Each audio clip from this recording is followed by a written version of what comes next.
Hello बच्चों, let's see the given question. The question says a body travels 102.5 meter in nth second and 115 meter in n plus 2 n plus 2 second.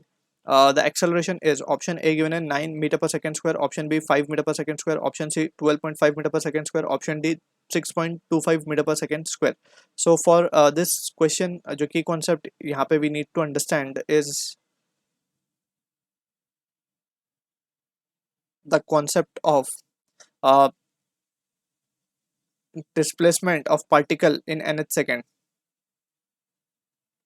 Displacement in nth second. So इसका expression हमें याद रखना है, which is given by Sn is equal to u plus a by 2 2n minus 1. So ये expression we need to keep in mind regarding the displacement of particle in nth second. तो हमें body travels 102.5 in ये सारी values हमें given है, तो हमें just acceleration निकालना है, ठीक है.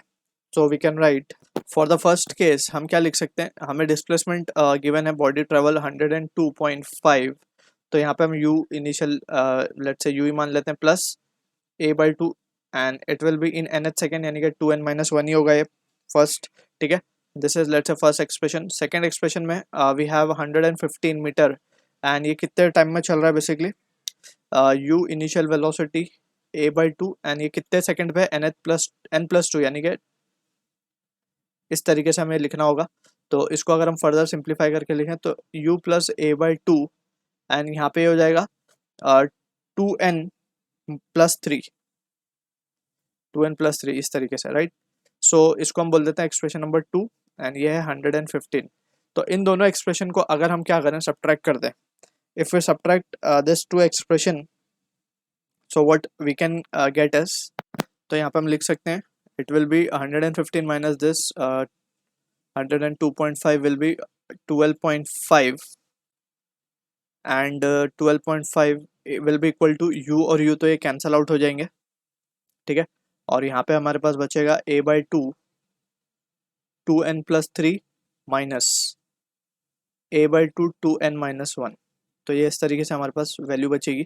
और इसी को अगर हम a by 2 को कॉमन निकालने बाहर, तो यहाँ बचेगा 2n plus 3 minus of 2n plus 1. तो 2n से 2n भी कैंसिल आउट हो जाएगा एंड यहाँ पे आ जाएगा 12.5 ये हो जाएगा 25 will be equal to a into 2 a into 2 sorry a into 4 होगा ये, ठीक है ना. तो a की वैल्यू अगर हम देखें so it will be 6.25 metre per second square. So this is the answer for the question we are getting, जो कि मैच हो रहा है हमारा ऑप्शन और डी के साथ. So I hope you understood the solution. All the best.